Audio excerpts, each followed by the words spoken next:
Pernah rasa macam hati awak pecah jadi 1000 keping lepas putus cinta pertama? Macam SIM awak yang tiba-tiba dapat moodlet hati patah yang warna merah tu. Semua bar keperluan macam sosial dan keseronokan terus jatuh ke paras paling rendah. Rasa macam nak duduk je atas katil dan menangis kan?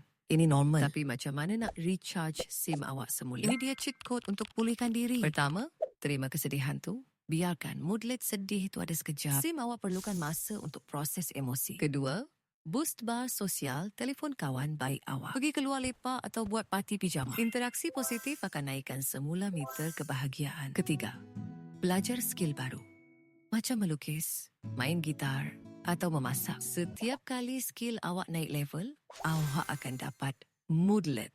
Yakin, ia sahaja akan gantikan moodlet sedih tadi. Keempat, fokus pada diri sendiri.